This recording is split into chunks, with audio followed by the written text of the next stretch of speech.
ਦਾਦੀ ਨੂੰ ਪੁੱਛਦਾ ਹੁੰਦਾ ਸੀ ਕਿ ਅਗਰ ਮੈਂ ਆਪਣੀ ਹਵੇਲੀ ਜਾਵਾਂ ਉੱਥੇ ਤੇ ਕਿਵੇਂ ਪਛਾਣਾਂਗਾ ਕਿ ਸਾਡੀ ਹਵੇਲੀ ਕਿਹੜੀ ਹੈ ਪਿੰਡ ਵਿੱਚ। ਤੇ ਜਦੋਂ ਮੈਂ ਪਿੰਡ ਵਿੱਚ ਗਿਆ ਜੀ, ਉੱਥੇ ਕਹਿੰਦੇ 4-5 ਹਵੇਲੀਆਂ ਹੈਗੀਆਂ ਜੀ ਤੁਹਾਡੀਆਂ, ਸਿੱਖਾਂ ਦੀਆਂ, ਸਰਦਾਰਾਂ ਦੀਆਂ।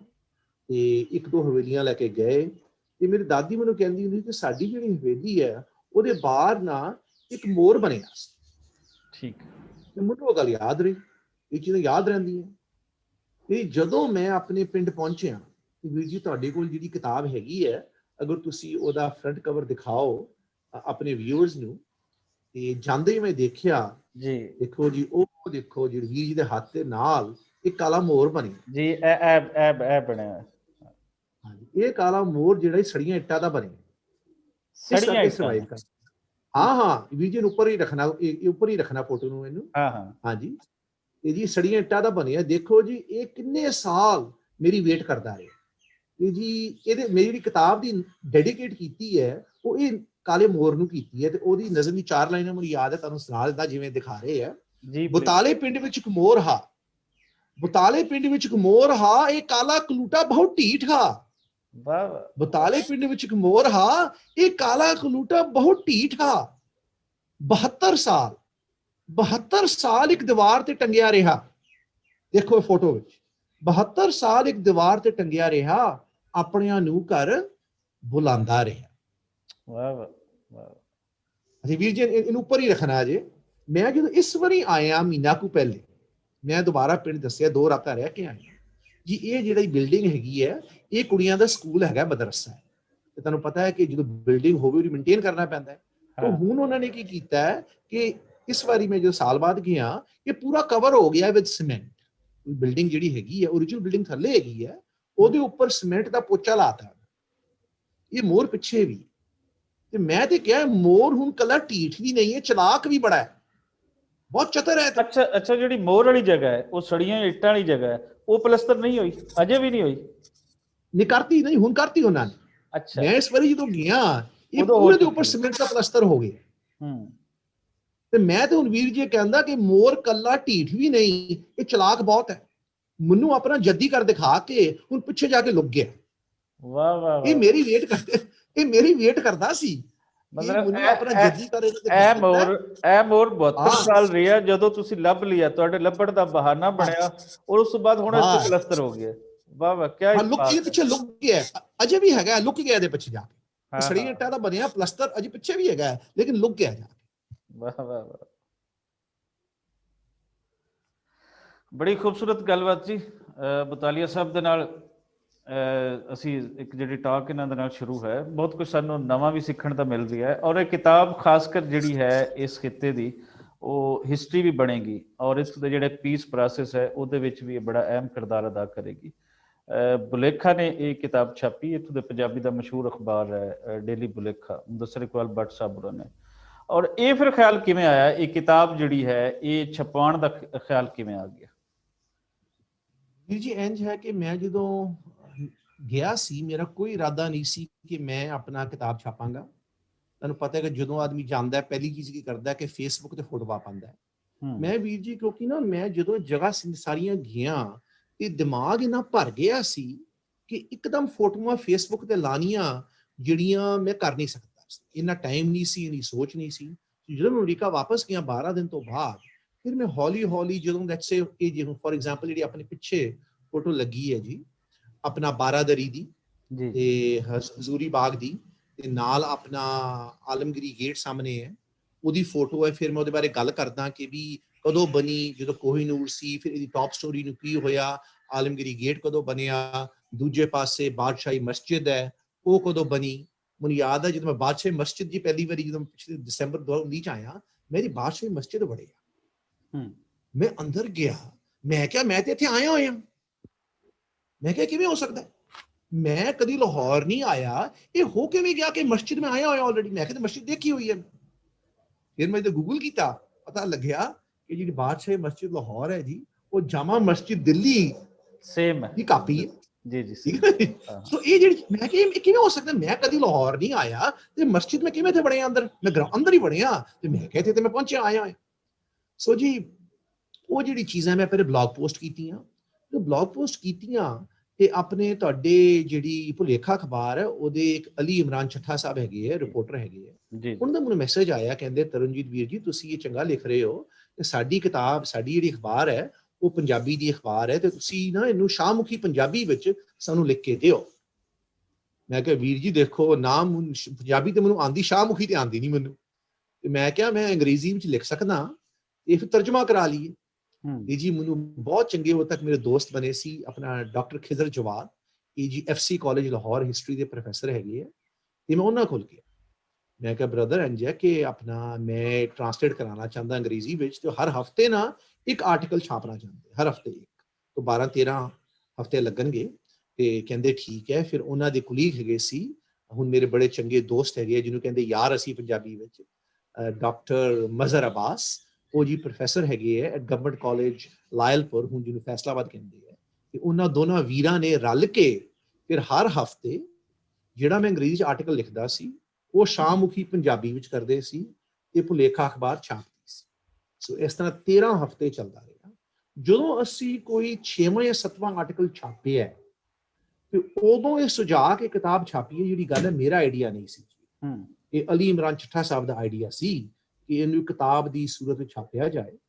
ਤੇ ਉਦੋਂ ਪਲਾਨ ਸੀ ਕਿ ਸ਼ਾਹਮੁਖੀ ਇਕੱਲੀ ਕਰੀਏ, ਤੇ ਮੇਰਾ ਸੁਝਾਅ ਸੀ ਕਿ ਸ਼ਾਹਮੁਖੀ ਤੇ ਅੰਗਰੇਜ਼ੀ ਦੋਨੋਂ ਕਰੀਏ।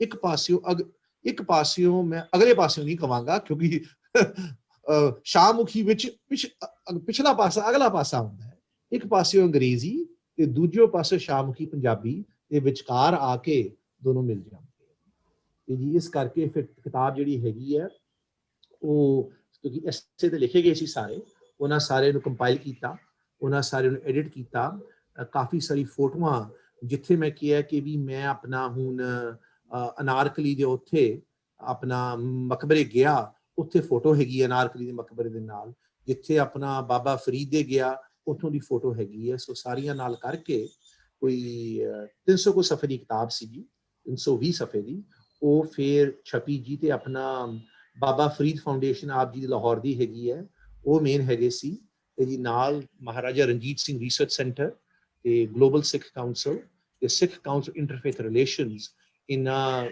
2-4 ਸੰਸਥਾਵਾਂ ਨੇ ਰਲ ਕੇ ਕਿਤਾਬ ਛਾਪੀ। ਤੇ ਜੀ ਕਿਤਾਬ ਹੁਣ ਅਵੇਲੇਬਲ ਹੈਗੀ ਹੈ ਫਰੋਮ ਸੰਗੇ ਮੀਲ ਬੁੱਕ ਸ਼ਾਪ, ਜਿਹੜੀ ਲਾਹੌਰ ਦੀ ਤੇ ਹਿਸਟਰੀ ਦੀ ਬੜੀ ਮਸ਼ਹੂਰ ਬੁੱਕ ਸ਼ਾਪ ਹੈ, ਜਿਹੜੀ ਜੀ ਵਰਲਡ ਵਾਈਡ ਕਿਤਾਬਾਂ ਪ੍ਰੋਵਾਈਡ ਕਰਦੀ ਹੈ। ਮੈਂ ਅਮਰੀਕਾ ਤੋਂ ਉਹਨਾਂ ਕੋਲ ਕਿਤਾਬਾਂ ਮੰਗਾਈਆਂ ਹੋਈਆਂ, ਤਾਂ ਦੁਨੀਆ ਦਾ ਕੋਈ ਵੀ ਬੰਦਾ ਜਿਹੜਾ ਕਿਤਾਬ ਲੈਣਾ ਚਾਹੁੰਦਾ ਹੈ ਉਹ ਉਹਨਾਂ ਨਾਲ ਕੰਟੈਕਟ ਕਰ ਸਕਦਾ, ਉਹਦੀ ਵੈਬਸਾਈਟ ਤੇ ਲਿੰਕ ਵੀ ਹੈਗਾ ਜੀ, ਉਹ ਕਰ ਸਕਦੇ। ਤੇ ਜੀ ਮੇਰੇ ਹਿਸਾਬ ਨਾਲ ਜੀ, ਮੈਨੂੰ ਦੇਖੋ ਨਾ, ਜਿਹੜਾ ਬੰਦਾ ਕਿਤਾਬ ਲਿਖਦਾ ਹੈ ਉਹ ਆਪਣੀ ਕਿਤਾਬ ਐਨਲਾਈਜ਼ ਨਹੀਂ ਕਰ ਸਕਦਾ, ਕਿਉਂਕਿ ਤੁਹਾਡੇ ਜਜ਼ਬਾਤ ਹੈ ਨਾ ਜਿਹੜੇ, ਇੱਕ ਹੁੰਦਾ ਹੈ ਕਿ ਮੈਂ ਪੇੜਾਂ ਦੇ ਅੰਦਰ ਵੜਿਆ ਹੋਇਆ, ਮੈਨੂੰ ਜਿਵੇਂ ਆਪਾਂ ਫੋਟੋ ਦੇਖ ਰਹੇ ਨਾ ਮੇਰੇ ਪਿੱਛੇ ਲੱਗੀ ਹੈ ਜੀ, ਜਿਹੜਾ ਉੱਚਾ ਉੱਪਰੋਂ ਦੇਖਣਾ ਹੈ, ਇਹ ਜਿਹੜਾ ਹੈਗਾ ਪੇੜਾਂ ਵਿੱਚ ਵੜਿਆ ਬੰਦਾ ਕਦੀ ਵੀ ਇਹ ਚੀਜ਼ ਨਹੀਂ ਦੇਖ ਸਕਦਾ। ਤੇ ਅਹਿਮਦ ਸਾਹਿਬ, ਤੁਹਾਨੂੰ ਯਾਦ ਹੋਣਾ ਹੈ ਕਿ ਇਕਬਾਲ ਕੈਸਰ ਸਾਹਿਬ ਨੇ ਜਦੋਂ ਕਿਤਾਬ ਦੀ ਮੁੱਖ ਵਿਖਾਈ ਹੋਈ ਸੀ, ਤੇ ਉਹਨਾਂ ਨੇ ਗੱਲ ਕਹੀ ਸੀ, ਮੈਂ ਹੁਣ ਸਟੇਜ ਤੇ ਬੈਠਾ ਤੇ ਉਹ ਆਪਣਾ ਪੋਡੀਅਮ ਤੋਂ ਬੋਲ ਰਹੇ ਹੈ, ਕਹਿੰਦੇ ਕਿਤਾਬ 3 ਕਿਰਦਾਰ ਹੈਗੇ। ਹੁਣ ਮੈਂ ਸੋਚਾਂ ਭਾਈ ਮੈਂ ਹੋਰ ਕਿਹੜੇ ਕਿਰਦਾਰ ਹੈਗੇ ਇਹਦੇ ਅੰਦਰ, ਤੇ ਕਹਿੰਦੇ ਜੀ ਇੱਕ ਕਿਰਦਾਰ ਤੇ ਹੈਗਾ ਤੁਹਾਡਾ ਤਰਨਜੀਤ ਸਿੰਘ ਆਪ, ਦੂਜਾ ਕਹਿੰਦਾ ਕਾਲਾ ਮੋਰ, ਕਹਿੰਦੇ ਕਿ ਦੁਬਾਰਾ ਕਾਲੇ ਮੋਰ ਦੀ ਗੱਲ ਹੋ ਰਹੀ। ਤੇ ਮੈਂ ਸੋਚਿਆ ਤੀਜਾ ਕਿਰਦਾਰ ਕਿਹੜਾ ਹੋਇਆ, ਕਹਿੰਦੇ ਤੀਜਾ ਕਿਰਦਾਰ ਜਿਹੜਾ ਹੈਗਾ ਜਹਾਂਦਾਦ ਖਾਨ, ਇਹਨਾਂ ਦਾ ਦੋਸਤ। ਕਿਉਂਕਿ ਮੈਂ ਕਿਤਾਬ ਦੇਖੋ ਦੁਬਾਰਾ ਗੱਲ ਕਰਦਾ ਕਿ ਜਹਾਂਦਾਦ ਖਾਨ ਜਿਹੜੇ ਹੈਗੇ ਹੈ ਸਾਡੇ ਬਜ਼ੁਰਗਾਂ ਦੀ ਆਪਸ ਦੁਸ਼ਮਣੀ ਹੁੰਦੀ ਸੀ। ਤੁਹਾਡੀ ਟਾਕ ਦੇ ਵਿੱਚ ਵੀ ਜਿਤਨੀ ਅਸੀਂ ਟਾਕ ਕਰ ਚੁੱਕੇ ਹਾਂ, ਤੁਹਾਡੇ ਉਹਦੇ ਵੀ ਜ਼ਿਕਰ ਬਾਰ-ਬਾਰ ਜਹਾਂਦਾਦ ਖਾਨ ਦਾ ਆ ਰਹੀ ਹੈ। ਬਿਲਕੁਲ ਜੀ, ਉਹਦੀ ਵੀ ਤੁਹਾਨੂੰ ਮੈਂ ਗੱਲ ਸੁਣਾ ਦੇਵਾਂ ਜੀ ਕਿ ਹੁੰਦਾ ਕੀ ਸੀ ਕਿ ਜਿਹੜੇ ਤਨੌਲੀ ਜਿਹੜਾ ਕਲੈਨ ਹੈਗਾ ਸੀ ਪੈਂਦੇ ਖਾਨ ਹਰਾਂ ਦਾ, ਇਹ ਜੀ ਇਹਨਾਂ ਦੇ ਦੋਨੋਂ ਅਫਗਾਨ ਵੀ ਨੱਕੂ ਕੱਸਦੇ ਸੀ ਤੇ ਰਣਜੀਤ ਸਿੰਘ ਵੀ ਨੱਕੂ ਕੱਸਦੇ ਸੀ। ਚੰਗੀ ਗੱਲ ਇਹ ਹੋਈ ਕਿ ਅਫਗਾਨ ਦੇ ਸਿੱਖਾਂ ਦੀ ਕਦੀ ਬਣੀ ਨਹੀਂ, ਅਗਰ ਬਣੀ ਹੁੰਦੀ ਤੇ ਵਿਚਾਰੇ ਤਨੌਲੀਆਂ ਨੇ ਖਤਮ ਕਰ ਦੇਣਾ ਸੀ। ਜਦੋਂ ਕਦੀ ਸਿੱਖਾਂ ਨਾਲ ਲੜਾਈ ਹੋਈ ਤੇ ਕਦੋਂ ਫਿਰ ਅਫਗਾਨੀਆਂ ਲੜਾਈ ਹੋਈ। ਸਾਡੇ ਬਜ਼ੁਰਗ ਜੀ ਆਪਣਾ ਹਰੀ ਸਿੰਘ ਨਲਵਾ ਦੇ ਨਾਲ ਕੰਮ ਕਰਦੇ ਹੁੰਦੇ ਸੀ।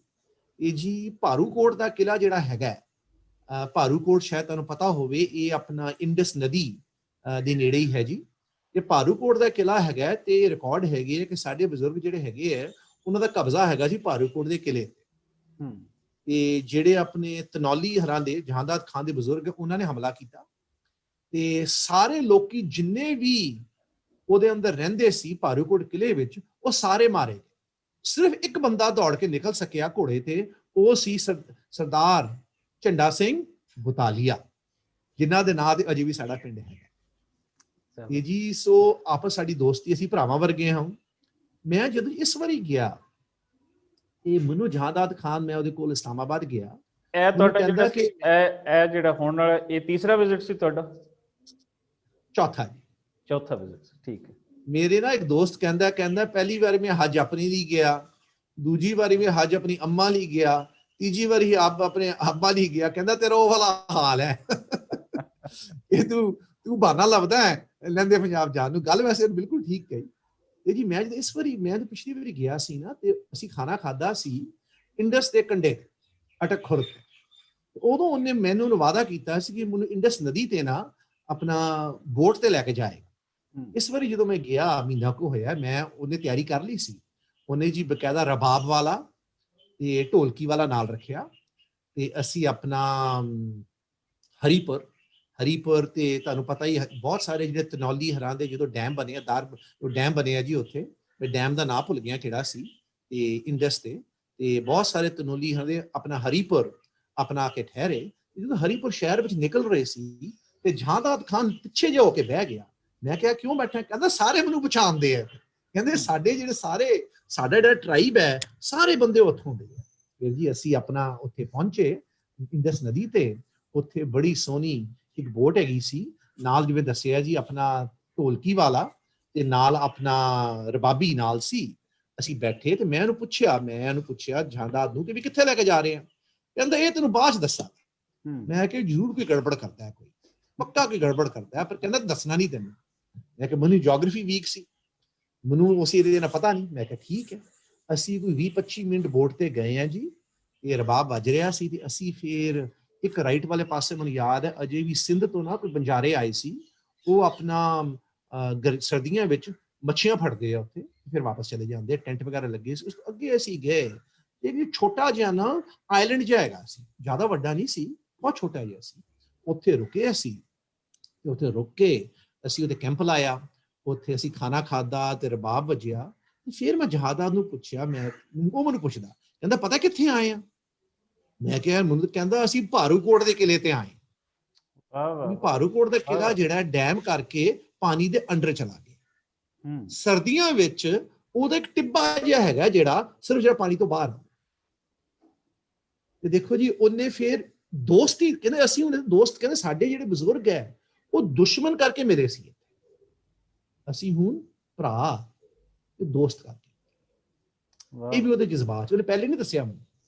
ਉੱਥੇ ਪਹੁੰਚ ਕੇ ਕਹਿੰਦੇ ਭਾਰੂਕੋਟ ਦਾ ਕਿਲਾ। ਸੋ ਜੀ ਅਸੀਂ ਜਿਹੜੀ ਆਪਣੀਆਂ ਪੁਰਾਣੀਆਂ ਦੁਸ਼ਮਣੀਆਂ, ਆਪਣੀ ਜਿਹੜੀ ਪੁਰਾਣੀ ਸੋਚ ਹੈ ਕਿ ਦੂਜੇ ਬੰਦੇ ਬੁਰੇ ਹੈ, ਮੇਰੇ ਵਰਗੇ ਬੰਦੇ ਚੰਗੇ ਹੈ, ਇਹ ਅਸੀਂ ਦੋਸਤੀਆਂ ਦੇ ਥਰੂ ਪਿਆਰ ਵਧਾਉਣਾ ਹੈ। ਦੇਖੋ ਜੀ, ਦੁਸ਼ਮਣੀਆਂ ਜਿਹੜੀ ਪੁਰਾਣੀ ਦੁਸ਼ਮਣੀਆਂ ਹੈਗੀਆਂ ਸਾਡੇ ਬਜ਼ੁਰਗਾਂ ਦੀਆਂ, ਉਹ ਦੇਖੋ ਉਹਨਾਂ ਦਾ ਟਾਈਮ ਨਿਕਲ ਗਿਆ। ਅਸੀਂ ਹੁਣ ਅੱਗੇ ਦੀ ਸੋਚਣੀ ਹੈ ਕਿ ਅਸੀਂ ਰਲ ਮਿਲ ਕੇ ਅੱਗੇ ਕਿਵੇਂ ਚੱਲੀਏ। ਦੇਖੋ ਜੀ, ਹੁਣ ਯੂਰਪੀਅਨ ਯੂਨੀਅਨ ਹੈ, ਉਹ ਰਲ ਮਿਲ ਕੇ ਚੱਲਦੇ ਆ ਨਾ ਇਕੱਠੇ ਇੱਕ ਦੂਜੇ ਦੇ ਨਾਲ। ਬ੍ਰਿਟਨ ਅਲੱਗ ਹੋ ਗਿਆ, ਲੇਕਿਨ ਬਾਕੀ ਉਹਨਾਂ ਨੂੰ ਪਤਾ ਲੱਗ ਗਿਆ ਹੈ ਕਿ ਪਿਆਰ, ਜਿਵੇਂ ਨਾ ਗੰਜੇ ਸ਼ੱਕਰ ਦਾ ਕਿ ਪਿਆਰ ਵਧਾਉਣ ਦੀ ਗੱਲ ਹੈਗੀ ਹੈ, ਤੇ ਜਿੰਨਾ ਪਿਆਰ ਤੁਸੀਂ ਲੋਕਾਂ ਨੂੰ ਦਿਓਗੇ ਉਹਨਾਂ ਪਿਆਰ ਵੱਧਦਾ ਹੈ। ਆਪ ਜੀ ਨੂੰ ਪਤਾ ਪਿਆਰ ਕਦੀ ਨਹੀਂ ਘਟੇ, ਜਿੰਨਾ ਤੁਸੀਂ ਪਿਆਰ ਦਿਓਗੇ ਉਹਨਾਂ ਦੁੱਗਣਾ ਤਿਗਣਾ ਚਾਰ ਗੁਣਾ ਤੁਹਾਨੂੰ ਵਾਪਸ ਮਿਲਦਾ। ਤੇ ਜੀ ਮੈਨੂੰ ਤਾਂ ਬਹੁਤ ਖੁਸ਼ੀ ਹੁੰਦੀ ਹੈ ਜਦੋਂ ਮੈਂ ਫਿਰ ਲਹਿੰਦੇ ਪੰਜਾਬ ਆਪਣੇ, ਮੈਨੂੰ ਯਾਦ ਹੈ ਜਦੋਂ ਹਵੇਲੀ ਪਹਿਲੀ ਵਾਰੀ ਗਿਆ ਜੀ, ਇਹ ਗੱਲ ਬੜੇ ਮਜ਼ੇਦਾਰ ਦੀ ਹੈ ਕਿ ਮੈਨੂੰ ਇਹ ਗੱਲ ਪਤਾ ਸੀ ਕਿ ਜਿਹੜਾ ਕੁੜੀਆਂ ਦਾ ਮਦਰਸਾ ਹੁੰਦਾ ਹੈ ਉਹਦੇ 'ਚ ਬੰਦੇ ਨਾ ਅੰਦਰ ਆਣੇ ਹੁੰਦੇ ਅਲਾਉਡ, ਲੇਕਿਨ ਚੰਗਾ ਨਹੀਂ ਮੰਨਿਆ ਜਾਂਦਾ। ਮੈਨੂੰ ਸੀ ਕਿ ਸ਼ਾਇਦ ਜਿਹੜੇ ਪਿੰਡ ਦੇ ਲੋਕੀ ਆ ਉਹ ਮੈਨੂੰ ਜਾਣ ਲੱਗੇ, ਤੇ ਮੈਂ ਸੁਨੇਹਾ ਭੇਜਿਆ, ਤੇ ਜਿਹੜਾ ਪਿੰਡ ਦਾ ਇਮਾਮ ਹੈਗਾ ਬਤਾਲੇ ਦਾ, ਇਹ ਦਸੰਬਰ 2019 ਦੀ ਗੱਲ ਕਰ ਰਹੇ ਹਾਂ, ਪਹਿਲੀ ਵਾਰੀ ਉਹ ਆਇਆ। ਜਿਹੜੀ ਫੋਟੋ ਦਿਖਾਈ ਨਾ ਹਵੇਲੀ ਬਾਹਰ ਖੜੋਤੇ ਸੀ ਅਸੀਂ, ਤੇ ਕਹਿੰਦਾ ਕੋਈ ਨਾ ਸਰਦਾਰ ਸਾਹਿਬ, ਕਹਿੰਦਾ ਮੈਂ ਕੁੜੀਆਂ ਨੂੰ ਨਾ ਆਪਣਾ ਇੱਕ ਕਮਰੇ 'ਚ ਰੱਖ ਦਿੱਤਾ ਤੇ ਮੈਂ ਤੁਹਾਨੂੰ ਆਪ ਟੂਰ ਦਵਾਂ। ਉਹਨੇ ਪੂਰਾ ਮੈਨੂੰ ਆਪ ਹਵੇਲੀ ਦਾ ਪੂਰਾ ਟੂਰ ਦਿੱਤਾ, ਸਾਰਾ ਸਭ ਦਿਖਾਇਆ, ਹਰ ਇੱਕ ਕਮਰਾ ਜਿਹੜਾ ਵੀ ਹੈਗਾ। ਜਦੋਂ ਅਸੀਂ ਬਾਹਰ ਆਏ ਤੇ ਮੈਂ ਇਮਾਮ ਸਾਹਿਬ ਨੂੰ ਪੁੱਛਿਆ, ਬਜ਼ੁਰਗ ਸੀ, ਪੇਂਡੂ ਬੰਦਾ ਸੀ, ਮੈਂ ਕਿਹਾ ਜੀ ਵੀਰ ਜੀ ਮੈਨੂੰ ਇੰਝ ਪਤਾ ਹੈ ਕਿ ਜੀ ਜਿਹੜੇ ਆਪਣਾ ਮਸਜਿਦ, ਜਿਹੜੇ ਆਪਣਾ ਕੁੜੀਆਂ ਦਾ ਮਦਰਸਾ ਹੁੰਦਾ ਹੈ, ਉੱਥੇ ਬੰਦੇ ਅੰਦਰ ਜਾਣੇ ਮਨਾ ਹੁੰਦੇ ਆ, ਤੁਸੀਂ ਮੈਨੂੰ ਕਿਉਂ ਲੈ ਕੇ ਗਏ? ਇਹ ਗੱਲ ਮੈਂ ਪਹਿਲੇ ਕਹੀ ਸੀ, ਲੇਕਿਨ ਇਹ ਉਹਨਾਂ ਦੇ ਲਫ਼ਜ਼ ਹੈ। ਕਹਿੰਦੇ ਬੇਟਾ, ਕਿ ਮੈਂ ਤਾਂ ਛੋਟਾ ਸੀ, ਕਹਿੰਦੇ ਬੇਟਾ ਜਿਹੜੀ ਇਨਸਾਨੀਅਤ ਹੈ ਨਾ, ਉਹ ਹਮੇਸ਼ਾ ਮਜ਼ਹਬ ਤੋਂ ਉੱਪਰ ਰਹਿਣੀ ਚਾਹੀਦੀ। ਵਾਹ ਵਾਹ, ਮੈਂ ਪਹਿਲੇ ਵਰਤੀ ਸੀ ਗੱਲ ਹੈ, ਲੇਕਿਨ ਇਹ ਉਹਨਾਂ ਦੀ ਗੱਲ ਹੈ। ਕਹਿੰਦੇ ਇੱਕ ਦੇਖੋ, ਪਿੰਡ ਦਾ ਅਨਪੜ੍ਹ ਇਮਾਮ ਹੈ, ਉਹ ਮੈਨੂੰ ਕਹਿੰਦਾ ਕਿ ਜਿਹੜੀ ਇਨਸਾਨੀਅਤ ਹੈ ਉਹ ਮਜ਼ਹਬ ਤੋਂ ਹਮੇਸ਼ਾ ਉੱਪਰ ਹੋਣੀ ਚਾਹੀਦੀ ਹੈ, ਤੇ ਜਿਹੜਾ ਮਜ਼ਹਬ ਸੋਚਦਾ ਹੈ ਕਿ ਇਨਸਾਨੀਅਤ ਉੱਪਰ ਹੈ, ਕਹਿੰਦਾ ਮਜ਼ਹਬ ਹੀ ਨਹੀਂ ਹੈ। ਤੁਸੀਂ ਵੀ ਵੀਰ ਜੀ ਹੁਣੇ ਇਹੀ ਗੱਲ ਪਹਿਲੇ ਕਹੀ ਸੀ, ਲੇਕਿਨ ਬੰਦੇ ਨੇ ਬਹੁਤ ਸਿਆਣੀ ਗੱਲ ਕੀਤੀ। ਦੇਖੋ ਜੀ, ਇੱਕ ਪਿੰਡ ਦਾ ਬੰਦਾ, ਲੇਕਿਨ ਗੱਲ ਜਿਹੜੀ ਹੈ ਲੱਖ ਰੁਪਏ ਦੀ ਕਰਕੇ। ਮੈਂ ਕਦੀ ਨਹੀਂ ਭੁੱਲਿਆ ਕਿ ਇਨਸਾਨੀਅਤ, ਧਰਮ ਬਹੁਤ ਜ਼ਰੂਰੀ ਹੈ, ਲੇਕਿਨ ਅਸੀਂ ਇਹ ਕਹੀਏ ਕਿ ਮੇਰਾ ਧਰਮ ਜਾਂ ਕਿਸੇ ਦਾ ਧਰਮ ਇਨਸਾਨੀਅਤ ਤੋਂ ਉੱਪਰ ਹੈ, ਉਹ ਫਿਰ ਧਰਮ ਨਹੀਂ। ਹਰ ਇੱਕ ਧਰਮ ਇਨਸਾਨੀਅਤ ਦੇ ਅੰਦਰ ਹੀ ਗੁੱਝਿਆ ਜਦੋਂ ਤੱਕ ਨਾ ਰਵੇ, ਉਦੋਂ ਤੱਕ ਹੀ ਉਹ ਧਰਮ ਜਾਂ ਮਜ਼ਹਬ। ਬਹੁਤ ਸੋਹਣੀ ਗੱਲ ਬਤਾਲੀਆ ਜੀ।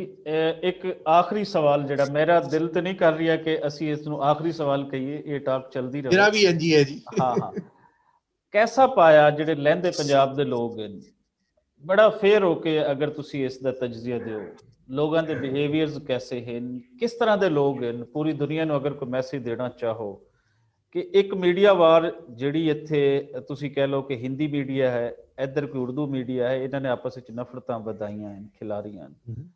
ਐਜ਼ ਏ ਹਿਊਮਨ ਕਿਸ ਤਰ੍ਹਾਂ ਦਾ ਇਹ ਖਿੱਤਾ ਜਿਹੜਾ ਤੁਸੀਂ ਵਿਜ਼ਿਟ 4 ਦਫਾ ਕਰ ਚੁੱਕੇ ਹੋ, ਖੁੱਲ ਕੇ ਕੁਝ ਸਾਨੂੰ ਦੱਸੋ। ਵੀ ਜੀ ਇਹ ਗੱਲ ਤੇ ਮੈਂ ਤੁਹਾਡੇ ਪਹਿਲੇ ਕੀਤੀ ਕਿ ਇੱਜ਼ਤ ਮਾਨ ਸਿੱਖਾਂ ਨੂੰ ਦਿੰਦੇ ਹੈ, ਉਹ ਤੇ ਮੈਂ ਸਾਰੀ ਦੁਨੀਆ ਘੁੰਮਿਆ, ਮੈਂ ਕਾਨਫਰੰਸਿਸ, ਮੀਟਿੰਗ, ਸੈਮੀਨਾਰ ਤੇ ਜਾਂਦਾ, ਜੋ ਪਿਆਰ ਮੁਹੱਬਤ ਇੱਜ਼ਤ ਮੈਨੂੰ ਲਹਿੰਦੇ ਪੰਜਾਬ ਆ ਕੇ ਮਿਲੀ ਹੈ, ਉਹ ਮੈਨੂੰ ਕਿਤੇ ਨਹੀਂ ਮਿਲੀ। ਕੋਈ ਪੈਸੇ ਲੈਣ ਨੂੰ ਤਿਆਰ ਨਹੀਂ, ਉਬਰ ਡਰਾਈਵਰ ਪੈਸੇ ਲੈਣ ਨੂੰ ਤਿਆਰ ਨਹੀਂ, ਕੋਈ ਰੈਸਟੋਰੈਂਟ ਜਾਓ, ਤੁਸੀਂ ਆਪਣਾ ਗਵਾਲ ਮੰਡੀ ਜਾਓ, ਕਿਤੇ ਜਾਓ, ਲਾਹੌਰ ਜਾਓ। ਹੁਣ ਤੇ ਵੀਰ ਜੀ ਇੰਨਾ ਹੁੰਦਾ ਸੀ, ਮੈਂ ਖਾਣਾ ਖਾ ਕੇ ਹੋਟਲ ਤੋਂ ਨਿਕਲਦਾ ਸੀ, ਪਤਾ ਹੈ ਕਿਸੇ ਨੇ ਪੈਸੇ ਨਹੀਂ ਲੈਣੇ, ਜਾਂ ਮੈਂ ਕੋਈ ਚੀਜ਼ ਲੈਣੀ ਹੈ ਤੇ ਪੈਸੇ ਦੇ ਕੇ ਲਵਾਂਗਾ, ਪੈਸੇ ਅੱਗੇ ਕਰਕੇ, ਕਿਉਂਕਿ ਉਹਨੇ ਪੈਸੇ ਨਹੀਂ ਲੈਣੇ, ਮੈਨੂੰ ਪਤਾ। ਠੀਕ ਹੈ ਜੀ, ਪਹਿਲੀ ਗੱਲ ਤੇ ਇਹ ਹੈ। ਦੂਜੀ ਗੱਲ ਵੀਰ ਜੀ ਇੰਝ ਹੈਗਾ ਕਿ ਨਾ, ਮੈਂ ਇਹ ਵੀ ਦੱਸਿਆ ਸੀ ਕਿ ਲੋਕੀ ਸੋਚਦੇ ਆ ਕਿ ਪੰਜਾਬ ਦੇ ਜਿਹੜੇ ਲੋਕੀ ਹੈਗੇ ਹੈ ਉਹ ਬੜੇ ਕੱਟੜ ਮੁਸਲਮਾਨ ਹੈ ਤੇ ਆਪਣੀ ਜਨਾਨੀਆਂ ਨੂੰ ਬੁਰਕੇ ਜ਼ੋਰ ਨਾਲ ਪਵਾਉਂਦੇ, ਡੰਡੇ ਦੇ ਜ਼ੋਰ ਨਾਲ। ਮੈਂ ਬਿਲਕੁਲ ਗੱਲ ਨਹੀਂ ਦੇਖੀ। ਮੈਂ ਇਨਫੈਕਟ ਦੇਖਿਆ ਜੀ, ਜਨਾਨੀਆਂ ਜਿਹੜੀਆਂ ਹੈਗੀਆਂ ਉਹ ਬੜੀਆਂ ਪ੍ਰੋਗਰੈਸਿਵ ਹੈ। ਇਹਨਾਂ ਦਾ ਐਗਜ਼ਾਮਪਲ ਹੈਗਾ ਜਸਟਿਸ ਖਵਾਜਾ, ਤੁਹਾਡੇ ਜਿਹੜੇ farmer chief justice of Pakistan ਰਹੇ ਹੈ, ਜਾਵੜ ਖਵਾਜਾ, ਉਹਨਾਂ ਦੀ ਵਾਈਫ ਬੀਨਾ ਜਾਵੜ, ਉਹ ਦੋਨੋਂ ਜੀ ਆਪਣਾ ਸਕੂਲ ਚਲਾਇਆ ਹਰਸੁਖ, ਆਪਣਾ ਬੇਦੀਆਂ ਜਿਹੜਾ ਆਊਟਸਕਰਟਸ ਆਫ ਲਾਹੌਰ ਹੈਗਾ, ਉੱਥੇ ਸਕੂਲ ਹੈਗਾ ਹਰਸੁਖ, ਜਿੱਥੇ ਆਪਣੇ ਪਿੰਡ ਦੇ ਜਿੰਨੇ ਵੀ ਬੱਚੇ ਹੈ ਗਰੀਬ, ਸਾਰਿਆਂ ਨੂੰ ਪੜ੍ਹਾਇਆ ਜਾਂਦਾ। ਤੇ ਜੀ ਮੈਂ ਜਦੋਂ ਉਹਨਾਂ ਵੱਲ ਗਿਆ ਇਸ ਵਾਰੀ, ਤੇ ਮੈਨੂੰ ਇਹ ਵੀ ਪਤਾ ਲੱਗਾ ਉਹ ਆਪਣੇ ਜਿਹੜੇ ਬੱਚਿਆਂ ਦੇ ਬੱਚੇ ਹੈ ਉਹਨਾਂ ਨੂੰ ਬਾਹਰਲੇ ਸਕੂਲਾਂ ਨਹੀਂ ਭੇਜਦੇ, ਉਹ ਵੀ ਆਪਣੇ ਪਿੰਡ ਦੇ ਬੱਚਿਆਂ ਦੇ ਨਾਲ ਹਰਸਖੀਆਂ ਵਿੱਚ ਹੀ ਪੜ੍ਹਦੇ ਹੈ। ਜ਼ਬਰਦਸਤ, ਇਹ ਬਹੁਤ ਵੱਡੀ ਗੱਲਾਂ ਦੇਖ ਕੇ, ਹਾਂ ਬਿਲਕੁਲ ਜੀ, ਰੌਂਗਟੇ ਖੜੇ ਹੋ ਜਾਂਦੇ। ਫਿਰ ਜੀ ਬੀਨਾ ਜਵਾਦ, ਜਿਨ੍ਹਾਂ ਨੂੰ ਮੈਂ ਹੁਣ ਆਪਣੀ ਅਡਾਪਟਡ ਅੰਮੀ ਕਹਿੰਦਾ ਜੀ, ਉਹ ਤੇ ਉਹਨਾਂ ਦੀ ਬੇਟੀਆਂ ਤਿੰਨੋਂ ਬਹੁਤ ਸੋਹਣਾ ਗਾਉਂਦੀਆਂ ਹਰਸਖੀਆਂ, ਉਹਨਾਂ ਨੇ ਕੋਕ ਸਟੂਡੀਓ ਵੀ ਗਾਇਆ, ਉਹ ਉਹਨਾਂ ਦੀ ਬੇਟੀਆਂ ਮੇਰੀ ਭੈਣਾਂ ਵਰਗੀਆਂ ਹੈਗੀਆਂ। ਤੇ ਜੀ ਮੈਂ ਉਹਨਾਂ ਦੇ ਘਰ ਗਿਆ, ਖਾਣੇ ਤੋਂ ਬਾਅਦ ਹੀ ਲੱਸੀ ਪੀਤੀ, ਤੇ ਪਿਛਲੇ ਗਰਾਊਂਡ ਵਿੱਚ ਬੈਠ ਕੇ, ਮੰਜੀ ਤੇ ਬਹਿ ਕੇ, ਤੁਸੀਂ ਪੱਲੀ ਖਾਈਏ ਬੀਨਾ ਜਵਾਦ ਉਹਨਾਂ ਦੇ ਘਰ ਤੋਂ? ਹਾਂਜੀ ਬਿਲਕੁਲ ਜੀ, ਉਹ ਕਿਤਾਬ ਵਿੱਚ ਲਿਖਿਆ ਜੀ, ਪਹਿਲੀ ਵਾਰੀ ਜਦੋਂ ਉਹਨਾਂ ਨੇ ਬਣਾਈ ਸੀ ਜੀ, ਬਿਲਕੁਲ ਮੈਂ ਪਹਿਲੇ ਖਾਧੀ ਨਹੀਂ। ਤੇ ਫਿਰ ਬੀਨਾ ਹਰਾ ਨੇ, ਮੇਰੀ ਅੰਮੀ ਨੇ, ਤੇ 3 ਭੈਣਾਂ ਨੇ ਇਕੱਠੇ ਬੈਠ ਕੇ ਹਰਸਖੀਆਂ ਨੇ ਫਿਰ ਗਾਇਆ ਉੱਥੇ ਬੈਠ ਕੇ ਪਿਛਲੇ ਪਾਸੇ। ਤੇ ਜੀ ਇਹੋ ਜਿਹੀ ਚੀਜ਼ਾਂ, ਜਿਹੜਾ ਪਿਆਰ ਮੁਹੱਬਤ ਹੈ ਨਾ ਜੀ, ਇਹ ਜਿੰਨਾ ਵੰਡੇ ਉਹਨਾਂ ਵੱਧਦਾ। ਫਿਰ ਜੀ ਮੈਂ ਨਾ ਇਹ ਵੀ ਗੱਲ ਨੋਟ ਕੀਤੀ ਕਿ ਜਦੋਂ ਮੈਂ ਪੇਸ਼ਾਵਰ ਗਿਆ ਇਸ ਵਾਰੀ, ਤੇ ਉੱਥੇ ਹਾਂ ਮੈਨੂੰ 2 ਤਰ੍ਹਾਂ ਦੇ ਬੁਰਕੇ ਵਾਲੀ ਦਿਖੀਆਂ। ਉੱਥੇ ਆਈ ਵੁੱਡ ਸੇ ਕਿ ਮੇਰੀ ਆਬਜ਼ਰਵੇਸ਼ਨ ਹੈਗੀ ਹੈ ਕਿ ਕੋਈ ਅਬਾਊਟ ਸਾਰੀ ਜਨਾਨੀਆਂ ਬੁਰਕੇ ਤੇ ਨਹੀਂ ਪਾਉਂਦੀਆਂ, ਕੁਝ ਪਾਉਂਦੀਆਂ, ਲੇਕਿਨ ਕੁਝ ਪਾਉਂਦੀਆਂ ਜਿਹੜੀਆਂ ਨਾ, ਜਿਹਨੂੰ ਕਹਿੰਦੇ ਟੋਪੀ ਵਾਲਾ ਬੁਰਕਾ ਜੀ, ਹਾਂ ਉਹਨੂੰ ਕਹਿੰਦੇ ਹੈ, ਜਿਹਦੇ ਵਿੱਚ ਅੱਖਾਂ ਸਿਰਫ ਹੈਗੀਆਂ। ਉਹ ਮੇਰਾ ਖਿਆਲ ਹੈ ਟੋਟਲ ਜਨਾਨੀਆਂ ਵਿੱਚੋਂ ਕੋਈ 5 ਜਾਂ 10% ਨੇ ਪਾਈਆਂ ਹੋਣੀਆਂ। ਠੀਕ ਹੈ ਜੀ। ਪਰ ਸਭ ਤੋਂ ਜ਼ਰੂਰੀ ਗੱਲ ਇਹ ਕਿ ਜਿੰਨੀ ਵੀ ਲੇਡੀਜ਼ ਨੂੰ ਮੈਂ ਮਿਲਿਆ, ਉਹ ਬੜੀਆਂ ਪ੍ਰੋਗਰੈਸਿਵ ਹੈ ਜੀ। ਉਹ ਮਤਲਬ ਦੂਜਾ ਮੈਂ ਗੱਲ ਨੋਟ ਕੀਤੀ ਹੈ ਕਿ ਪਾਕਿਸਤਾਨ ਵਿੱਚ ਕੁੜੀਆਂ ਜਿਹੜੀਆਂ ਆਰ ਮੋਰ ਐਜੂਕੇਟਿਡ ਬੰਦਿਆਂ ਨਾਲ। ਕਿੰਨੀ ਜਗ੍ਹਾ ਦੇਖਿਆ ਕਿ ਮੇਰੇ ਦੋਸਤ ਹੈ, ਉਹਨਾਂ ਦੀ ਜਿਹੜੀ ਬੇਗਮਾਂ ਹੈਗੀਆਂ ਉਹ ਜ਼ਿਆਦਾ ਪੜ੍ਹੀਆਂ ਲਿਖੀਆਂ, ਮੇਰੇ ਦੋਸਤਾਂ ਨਾਲ। ਅੱਛਾ ਜੀ, ਇਹ ਚੀਜ਼ਾਂ ਬਾਈ ਚਾਂਸ ਨਹੀਂ ਹੁੰਦੀਆਂ ਜੀ। ਇਹ ਜਿਹੜੀ ਤਾਲੀਮ ਲੇਡੀ ਦਿੱਤੀ ਗਈ ਹੈ, ਇਹ ਜ਼ਰੂਰੀ ਨਹੀਂ ਕਿ ਲੇਡੀ ਨੇ ਪਾਇਆ ਕੀ ਹੈ, ਜਿਹੜੀ ਲੇਡੀ ਦੀ ਕੀ ਉਹਦੀ ਕਾਬਲੀਅਤ ਹੈ, ਉਹ ਕੀ ਕਰਦੀ ਹੈ, ਕਿੰਨੀ ਪੜ੍ਹਾਈ ਕੀਤੀ ਹੈ, ਇਹ ਚੀਜ਼ ਬਹੁਤ ਜ਼ਰੂਰੀ। ਦੂਜੀ ਵੀਰ ਜੀ, ਮੈਂ ਨਾ ਜਦੋਂ ਆਇਆ ਸੀ ਲਾਹੌਰ, ਤੇ ਇੱਕ ਬਜ਼ੁਰਗ ਮੈਨੂੰ ਯਾਦ ਨਹੀਂ ਕਿੱਥੇ ਮਿਲਿਆ ਸੀ, ਪਤਾ ਨਹੀਂ ਗੱਲ ਚੱਲ ਪਈ ਆਪਣਾ ਮਜ਼ਹਬੀ ਕੱਟੜਵਾਦ ਦੀ, ਜਿਹਨੂੰ ਕਹਿੰਦੇ ਰਿਲੀਜੀਅਸ ਐਕਸਟ੍ਰੀਮਿਜ਼ਮ। ਤੇ ਉਹ ਬੰਦੇ ਨੇ ਜੀ ਬੜੀ ਸਿਆਣੀ ਗੱਲ ਕੀਤੀ। ਮੈਨੂੰ ਕਹਿੰਦਾ ਬੇਟਾ ਦੇਖੋ, ਕਹਿੰਦਾ ਇਹ ਜਿਹੜਾ ਮਜ਼ਹਬੀ ਕੱਟੜਵਾਦ ਹੈ ਨਾ, ਕਹਿੰਦੀ ਇਹ ਜਿਹੜੀ ਕਹਿੰਦੇ ਸੜਕ ਹੈ, ਇੱਕ ਰਸਤਾ ਹੈਗਾ ਜਿਹਦੇ ਤੇ ਦੇਸ਼ ਤੁਰ ਪੈਂਦੇ, ਕਹਿੰਦੇ ਕਿ ਅਸੀਂ ਪਾਕਿਸਤਾਨ ਵਿੱਚ ਇਹ ਜਿਹੜਾ ਰਸਤਾ ਹੈਗਾ ਨਾ ਮਜ਼ਹਬੀ ਕੱਟੜਵਾਦ ਦਾ, ਕਹਿੰਦੇ ਇਹ ਸੜਕ ਨਾ ਪਾਏ। ਮੈਂ ਕਿਹਾ ਕੀ ਮਤਲਬ ਜੀ ਤੁਹਾਡਾ? ਕਹਿੰਦਾ ਤਾਲਿਬਾਨ ਦੇ ਟਾਈਮ ਕਹਿੰਦਾ ਪਾਕਿਸਤਾਨ ਵਿੱਚ ਕਾਫੀ ਜ਼ੋਰ ਸੀ ਉਹਨਾਂ ਦਾ, ਕਹਿੰਦਾ ਅਸੀਂ ਇਹ ਦੇਖ ਆਏ ਸੜਕ ਨਾ ਪਾਏ ਆ, ਤੇ ਸਾਨੂੰ ਪਤਾ ਹੈ ਕਿ ਅੱਗੇ ਜਾ ਕੇ ਇਹਦਾ ਕੀ ਹਸ਼ਰ ਹੁੰਦਾ। ਮੈਂ ਕਿਹਾ ਕਿਵੇਂ, ਦੱਸੋ ਮੈਨੂੰ, ਸਮਝਾਓ ਜਰਾ ਖੋਲ ਕੇ ਚੰਗੀ ਤਰ੍ਹਾਂ। ਕਹਿੰਦੇ ਅਗਰ ਤੁਹਾਨੂੰ ਯਾਦ ਹੋਵੇ ਕਿ ਪਿਸ਼ਾਵਰ ਵਿੱਚ ਸਕੂਲ ਦੇ ਉੱਪਰ ਅਟੈਕ ਹੋਇਆ ਸੀ ਤਾਲਿਬਾਨ ਦਾ, ਕਹਿੰਦੇ ਉਦੋਂ ਪਾਕਿਸਤਾਨ ਵਿੱਚ ਹਵਾ ਬਦਲੀ। ਕਹਿੰਦੇ ਲੇਕਿਨ ਇੱਕ ਗੱਲ ਧਿਆਨ ਰੱਖਣਾ ਕਿ ਜਿਹੜੇ ਰਸਤੇ ਤੇ ਅਮਰੀਕਾ, ਜਿਹੜੇ ਕੰਟਰੀ 'ਚ ਮੈਂ ਹੁਣ ਰਹਿੰਦਾ, ਤੇ ਇੰਡੀਆ ਜਿਹੜੀ ਕੰਟਰੀ 'ਚ ਮੈਂ ਉਸ ਤੋਂ ਪਹਿਲੇ ਰਹਿੰਦਾ ਸੀ, ਕਹਿੰਦਾ ਇਹ ਦੋਨੋਂ ਦੇਸ਼ ਜਿਹੜੇ ਹੈਗੇ ਆ ਉਸੇ ਮਜ਼ਹਬੀ ਕੱਟੜਵਾਦ ਦੀ ਰਸਤੇ ਤੇ, ਇਹ ਮੈਂ ਹੁਣ ਗੱਲ ਕਰ ਰਿਹਾ ਦਸੰਬਰ 2019 ਦੀ, ਕਹਿੰਦੇ ਉਸੇ ਰਾਹ ਤੇ ਤੁਰ ਪਏ। ਕਹਿੰਦੇ ਇਹ ਰਾਹ ਅਸੀਂ ਨਾਪ ਚੁੱਕੇ ਹਾਂ, ਕਹਿੰਦੇ ਸਾਨੂੰ ਪਤਾ ਹੈ ਇਸ ਰਾਹ ਦਾ ਹਸ਼ਰ ਕੀ ਹੋਏਗਾ। ਕਹਿੰਦੇ ਅਸੀਂ ਚਾਹੁੰਦੇ ਹਾਂ ਕਿ ਤੁਸੀਂ ਨਾ ਉਧਰ ਨੂੰ ਤੁਰੋ, ਜੋ ਅਸੀਂ ਗਲਤੀਆਂ ਕੀਤੀਆਂ ਤੁਸੀਂ ਨਾ ਉਹ ਗਲਤੀਆਂ ਦੁਹਰਾਓ। ਕਹਿੰਦਾ ਸਾਡੇ ਕੋਲੋਂ ਸਿੱਖੋ, ਸਾਡੀ ਗਲਤੀਆਂ ਤੋਂ ਸਿੱਖੋ। ਠੀਕ ਹੈ ਜੀ। ਸੋ ਉਹਨੇ ਬਹੁਤ ਸਿਆਣੀ ਗੱਲ ਕੀਤੀ ਕਿ ਵੀ ਜੋ ਸਾਡੇ ਨਾਲ ਹੋਇਆ ਉਹ ਗਲਤੀ ਤੁਸੀਂ ਰਿਪੀਟ ਨਾ ਕਰੋ। ਦੂਜੀ ਗੱਲ ਜੀ, ਮੈਂ ਜਦੋਂ ਲਹਿੰਦੇ ਪੰਜਾਬ ਆਇਆ, ਮੈਨੂੰ ਇੱਕ ਵੀ ਬੰਦਾ ਨਹੀਂ ਮਿਲਿਆ ਜਿਹੜਾ ਕਹਿੰਦਾ ਹੈ ਕਿ ਇੰਡੀਅਨ ਭੈੜੇ। ਇੱਕ ਵੀ ਨਹੀਂ ਮਿਲਿਆ ਬ੍ਰਦਰ, ਇੱਕ ਵੀ ਨਹੀਂ। ਸਾਰੇ ਕਹਿੰਦੇ ਹੈ ਕਿ ਇੰਡੀਅਨ ਚੰਗੇ, ਕਹਿੰਦੇ ਹੈ ਦੇਸ਼ ਨੇ ਚੰਗੀ ਇਕਨੋਮਿਕ ਤਰੱਕੀ ਕੀਤੀ ਹੈ। ਹਾਂ, ਇੰਡੀਅਨ ਸਰਕਾਰ ਹੈ ਜਿਹੜੀ, ਉਹਨੂੰ ਕੋਈ ਨਹੀਂ ਲਾਈਕ ਕਰਦਾ। ਬਟ ਵੀਰ ਜੀ ਇਹ ਕਿ ਜਿਹੜੇ ਪਾਕਿਸਤਾਨੀ ਲੋਕੀ ਹੈ, ਮੇਰੇ ਹਿਸਾਬ ਨਾਲ ਉਹ ਇੰਡੀਅਨ ਲੋਕੀ ਜਿਹੜੇ ਹੈਗੇ ਤੇ ਸਰਕਾਰ ਹੈ, ਉਹਦੇ ਵਿਚਕਾਰ ਫਰਕ ਦੇਖਦੇ, ਉਹ ਨਹੀਂ ਸੋਚਦੇ ਕਿ ਇੱਕ ਹੋ। ਠੀਕ ਹੈ ਜੀ। ਤੇ ਇੰਡੀਅਨਸ ਦੇ ਮੇਰੇ ਹਿਸਾਬ ਨਾਲ ਤੇ ਜਿਹੜੀ ਇੰਡੀਆ ਦੇ ਲੋਕੀ ਹੈ, ਉਹਨਾਂ ਦੀ ਬਹੁਤ ਇੱਜ਼ਤ ਮਾਨ ਕਰਦੇ। ਮੈਂ ਤੇ ਇੱਕ ਬੰਦੇ ਨੂੰ ਨਹੀਂ ਦੇਖਿਆ। ਸੋ ਜੀ ਉਹਦਾ ਇਹ ਹੁੰਦਾ ਕਿ ਜਿਹੜੀ ਉਹ ਚਾਹੁੰਦੇ ਆ, ਕਹਿੰਦੇ ਕਿ ਅਸੀਂ ਰਲ ਕੇ ਰਹੀਏ, ਇਕੱਠੇ ਮਿਲੀਏ। ਲੇਕਿਨ ਜੀ ਜਦੋਂ ਮੈਂ ਇੱਧਰ ਚੜ੍ਹਦੇ ਪੰਜਾਬ ਵਿੱਚ, ਮੇਰੇ ਬਹੁਤ ਸਾਰੇ ਦੋਸਤ ਇਹੋ ਜਿਹੇ ਹੈਗੇ ਆ ਜਿਹੜੇ ਪਾਕਿਸਤਾਨ ਦੇ ਲੋਕ ਤੇ ਪਾਕਿਸਤਾਨ ਸਰਕਾਰ, ਇਹਨਾਂ ਨੂੰ ਅਲੱਗ-ਅਲੱਗ ਨਹੀਂ ਦੇਖਦੇ। ਇਹ ਸੋਚਦੇ ਇੱਕੋ ਹੀ ਹੈ, ਇਹ ਬੁਰੇ ਹੈ ਤੇ ਸਾਡੇ ਦੁਸ਼ਮਣ। ਇਹ ਪ੍ਰੋਬਲਮ ਤਾੜੀ ਵੱਜਦੀ ਦੋ ਹੱਥਾਂ ਦੇ ਨਾਲ। ਮੇਰੇ ਹਿਸਾਬ ਨਾਲ ਪਾਕਿਸਤਾਨ ਸਰਕਾਰ ਜਿਹੜੀ ਹੈਗੀ, ਪਾਕਿਸਤਾਨ ਦੇ ਲੋਕੀ ਜਿਹੜੇ ਹੈਗੇ ਆ, ਚਲੋ ਸਰਕਾਰ ਲੋਕੀ ਡਿਸਐਗਰੀ ਕਰ ਸਕਦੇ, ਸਰਕਾਰ ਚੰਗੀ ਨਹੀਂ ਚੰਗੀ, ਮੈਨੂੰ ਇਮਰਾਨ ਖਾਨ, ਨਵਾਜ਼ ਸ਼ਰੀਫ ਚੰਗੀ ਲੱਗਦੀ ਨਹੀਂ ਲੱਗਦੀ, ਸਰਕਾਰਾਂ ਨੂੰ ਛੱਡ ਦਿਓ ਪਾਸੇ। ਠੀਕ ਹੈ ਜੀ। ਜਿਹੜੇ ਪਾਕਿਸਤਾਨ ਦੇ ਲੋਕੀ ਹੈਗੇ ਆ, ਉਹਨਾਂ ਨੇ ਮੇਰੇ ਹਿਸਾਬ ਨਾਲ ਦੋਸਤੀ ਦਾ ਹੱਥ ਵਧਾਇਆ ਹੈ ਲਹਿੰਦੇ ਪੰਜਾਬ। ਲੇਕਿਨ ਜੋ ਚੜ੍ਹਦੇ ਪੰਜਾਬ ਵਿੱਚ ਹੋ ਰਿਹਾ ਹੈ, ਜੋ ਪ੍ਰਾਇਮਰੀਲੀ ਕੰਟਰੋਲ ਸੈਂਟਰਲ ਸਰਕਾਰ ਕਰਦੀ ਹੈ, ਉਹਨੂੰ ਵੀ ਛੱਡ ਦਿਓ ਪਾਸੇ। ਜਿਹੜੇ ਲੋਕੀ ਹੈਗੇ ਆ ਨਾ ਜੀ, ਉਹ ਪਾਕਿਸਤਾਨੀਆਂ ਨੂੰ ਆਪਣੇ ਦੁਸ਼ਮਣ ਸੋਚਦੇ। ਇਹ ਪ੍ਰੋਬਲਮ ਸਾਡੇ 'ਚ ਹੈਗੀ ਹੈ।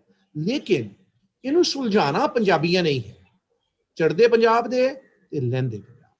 ਦੇਖੋ ਜੀ, ਬਟਵਾਰਾ ਸਿੰਧ ਦਾ ਨਹੀਂ ਹੋਇਆ, ਬਟਵਾਰਾ ਰਾਜਸਥਾਨ ਦਾ ਨਹੀਂ ਹੋਇਆ, ਬਟਵਾਰਾ ਬਲੋਚਿਸਤਾਨ ਦਾ ਨਹੀਂ ਹੋਇਆ, ਬਟਵਾਰਾ ਹੋਇਆ ਪੰਜਾਬ ਦਾ। ਅਗਰ ਸਾਡੀ ਆਪ ਦੋਸਤੀ ਹੋਣੀ ਹੈ ਤੇ ਚੜ੍ਹਦੇ ਪੰਜਾਬ ਦੇ ਲੋਕੀ ਤੇ ਲਹਿੰਦੇ ਪੰਜਾਬ ਦੇ ਲੋਕੀ ਨੇ ਆਪਸ ਰਲ ਕੇ ਕਰਨਾ ਹੈ। ਤੇ ਅਸੀਂ ਹੀ ਜਿਹੜੇ ਚੜ੍ਹਦੇ ਪੰਜਾਬ ਦੇ ਲੋਕੀ ਹੈ, ਉਹਨਾਂ ਨੇ ਆਪਣੀ ਸਰਕਾਰ ਨੂੰ ਆਪ ਗੱਲ ਕਰਨੀ ਤੇ ਇੱਧਰ ਦੇ ਲੋਕਾਂ ਨੇ ਆਪ ਕਰਨੀ। ਤੇ ਜਿਹੜਾ ਪੀਪਲ ਟੂ ਪੀਪਲ ਰਿਲੇਸ਼ਨਸ਼ਿਪ ਹੈ ਨਾ ਜੀ, ਉਹ ਆਪਸ ਵਿੱਚ ਸਾਨੂੰ ਜੁੜਨ ਦੀ ਗੱਲ ਹੈ ਜੀ। ਇਹ ਮੇਰੀ ਪਰਸਨਲ ਆਬਜ਼ਰਵੇਸ਼ਨ ਹੈਗੀ। ਹੋ ਸਕਦਾ ਮੈਂ ਗਲਤੀ ਹੋਵੇ, ਲੇਕਿਨ ਆਪ ਜੀ ਨੇ ਮੈਨੂੰ ਪੁੱਛਿਆ ਸੀ ਕਿ ਖੁੱਲੇ ਤਰੀਕੇ ਨਾਲ, ਇਹ ਮੇਰੀ ਪਰਸਨਲ ਆਬਜ਼ਰਵੇਸ਼ਨ ਹੈਗੀਆਂ ਜੀ।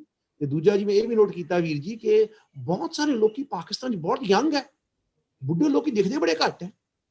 ਇਹ ਮੈਨੂੰ ਪਤਾ ਲੱਗਿਆ ਸੀ ਕਿ ਇਹਦੀ ਐਵਰੇਜ ਏਜ ਹੈਗੀ ਹੈ ਇਸ ਟਾਈਮ ਕਿ 40 ਸਾਲ ਤੋਂ ਥੱਲੇ, ਕਾਫੀ ਪੋਪੂਲੇਸ਼ਨ ਪਾਕਿਸਤਾਨ ਦੀ 40 ਸਾਲ ਤੋਂ ਥੱਲੇ ਏਜ ਦੀ।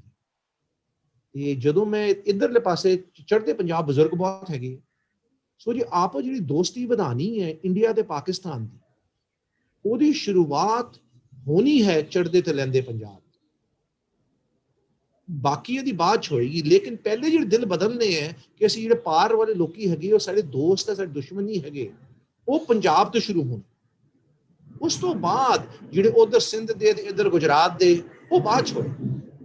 ਸਭ ਤੋਂ ਪਹਿਲੇ ਪੰਜਾਬੀਆਂ ਨੇ, ਦੇਖੋ ਜੀ ਪੰਜਾਬ ਦੀ ਇੱਕ ਜਗ੍ਹਾ ਹੈ ਨਾ, ਪੰਜਾਬੀਅਤ ਦਾ ਮਤਲਬ ਕੀ ਹੋਇਆ? ਉਸ ਜਗ੍ਹਾ ਦੇ ਨਾਲ ਪਿਆਰ, ਉਸ ਜਗ੍ਹਾ ਦੇ ਨਾਲ ਮੁਹੱਬਤ, ਠੀਕ ਹੈ ਨਾ ਜੀ। ਸੋ ਉਹਨੂੰ ਮੈਂ ਪੰਜਾਬੀਅਤ ਕਹਿੰਦਾ। ਜਿਹੜਾ ਪੰਜਾਬ ਦੀ ਇੱਕ ਚੀਜ਼ ਹੈਗੀ, ਜ਼ਮੀਨ ਹੈ, ਇੱਕ ਜਗ੍ਹਾ ਹੈ, ਲੇਕਿਨ ਪੰਜਾਬੀਅਤ ਜਿਹੜੀ ਹੈਗੀ ਹੈ ਉਹ ਹੈਗੀ ਹੈ ਕਿ ਅਸੀਂ ਉਹਨੂੰ ਕਿਵੇਂ ਇੰਗੇਜ ਕਰਦੇ ਹਾਂ। ਪੰਜਾਬੀਅਤ ਇੱਕ ਲਿਵਿੰਗ ਚੀਜ਼, ਇੱਕ ਜ਼ਿੰਦਾ ਚੀਜ਼ ਹੈ ਪੰਜਾਬੀਅਤ। ਪੰਜਾਬੀਅਤ ਇੱਕ ਕੋਈ ਜ਼ਮੀਨ ਨਹੀਂ ਹੈਗੀ, ਇਹ ਅਸੀਂ ਰਲ ਕੇ ਪੰਜਾਬ ਦਾ ਕੀ ਬਣਾਉਂਦੇ ਹਾਂ, ਉਹਨੂੰ ਮੈਂ ਕਹਿੰਦਾ ਪੰਜਾਬੀਅਤ। ਉਹ ਅਸੀਂ ਪਿਆਰ ਵਧਾਉਣਾ ਜਿਹੜਾ ਆਪਸ ਰਲ ਕੇ ਉਹ ਕਰਨਾ ਹੈ ਭੈਣ ਤੇ ਭਰਾ ਦਾ।